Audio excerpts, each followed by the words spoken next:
Agora eu vou contar um caso para ilustrar isso que eu venho falando sobre sustentabilidade, sobre as pequenas ações. Não sei se vocês já ouviram falar do Parque Nacional de Yellowstone, fica lá nos Estados Unidos.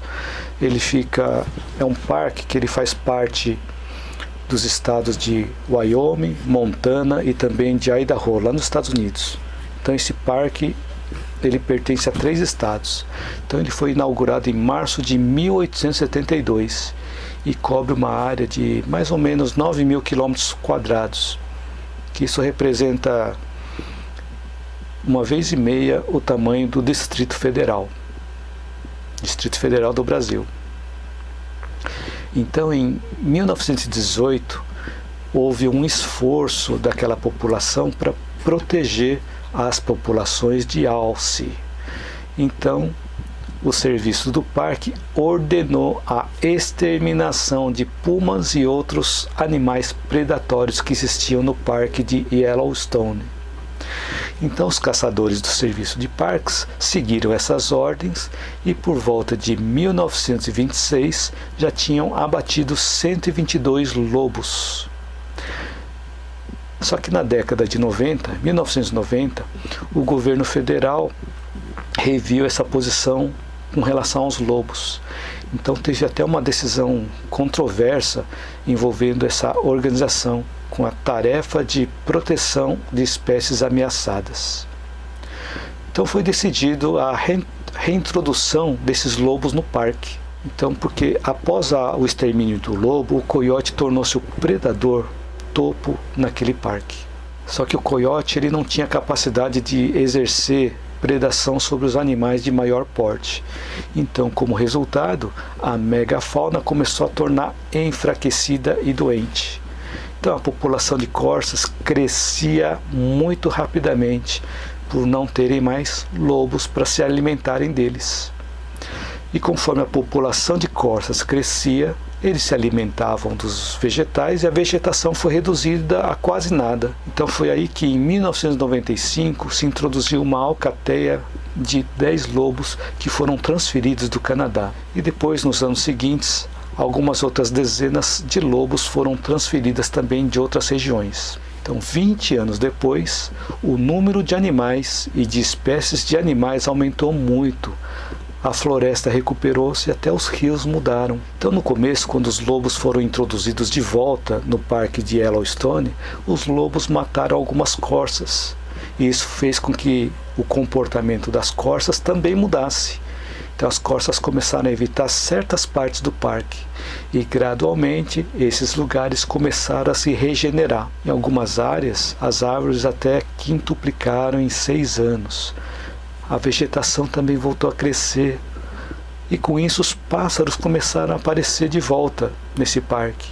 Os castores, que agora tinham árvores para se alimentarem. Os patos, anfíbios e répteis voltaram a popular a região. Então os lobos matavam o coiote. Os lobos matavam os coiotes e, como resultado, a quantidade de ratos e coelhos começou a crescer. E a quantidade de ratos e coelhos crescendo atraiu os falcões, as doninhas, raposas, texugos, corvos, águias e também os ursos. Eles reforçaram a ação dos lobos se alimentando dos filhotes de corças. Então a caça e as frutas das árvores e arbustos também começaram a se tornar mais fartas. E com isso a vegetação voltando, os rios também mudaram o comportamento. Diminuiu a quantidade de erosões que tinha na região, porque a vegetação voltou a crescer. Piscinas voltaram a formar. E as florestas foram regeneradas e os rios tiveram também os cursos de água mais estáveis.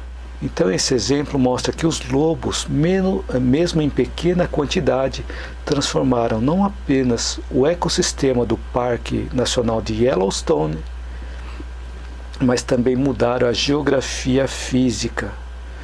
Então vocês viram que matando os lobos provocou um desequilíbrio no ecossistema do parque de Yellowstone, que a vida natural, a natureza começou a regredir, começou a desaparecer. e conforme os lobos foram reintroduzidos no parque, a natureza, os lobos fizeram com que o ecossistema ele retornasse ao reequilíbrio, voltando à natureza da forma como era antes. Então, não sei se vocês assistiram o filme O Rei Leão, que dá para visualizar ali no filme O Rei Leão, que quando houve o desequilíbrio, a fauna, a flora, os rios, a natureza em geral, elas desapareceram. E depois que começou a voltar o reequilíbrio para aquela região, com o retorno do filho do Rei Leão, do Simba, a natureza começou a se recuperar em função do reequilíbrio do ecossistema. Então esse é um exemplo de sustentabilidade. Quando nós exageramos na nossa ação, afetamos um ponto, ele pode afetar mais coisas que às vezes nós não temos essa visibilidade. Então, se nós estamos fazendo a natureza sofrer, nós sentimos o reflexo disso. Então, os exageros e os desequilíbrios que nós provocamos na natureza, seja no reino mineral, no reino vegetal, animal e também no reino humano, são reflexos das nossas carências e também dos nossos próprios desequilíbrios.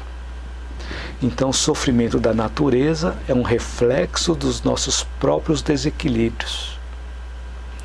Então, quando nós fazemos, por exemplo, depredação às pedras e aos minérios, nós estamos afetando o nosso meio ambiente. Quando poluímos a água, poluímos o ar, também estamos poluindo o nosso ambiente. Quando degradamos plantas, árvores e florestas, nós estamos também provocando uma reação que vai afetar nós.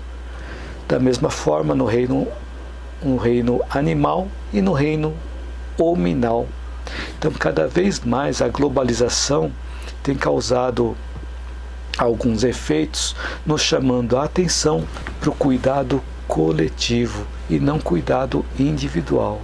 Então, quando nós estamos cuidando da natureza, da nossa casa comum, nós estaremos cuidando melhor de nós mesmos. Porque nós vamos estar sentindo um bem-estar maior, com menos sofrimento. Porque quando nós estamos cuidando melhor da natureza, nós estamos nos tornando seres humanos melhores, onde teremos atingido um patamar de consciência do que é bom e do que não é bom para a casa comum. Pois a forma de como nós estamos cuidando da nossa casa comum é um reflexo de como nós estamos cuidando de nós mesmos. Então, a forma de como nós cuidamos do que está fora de nós é a forma de como nós estamos cuidando também de nós mesmos.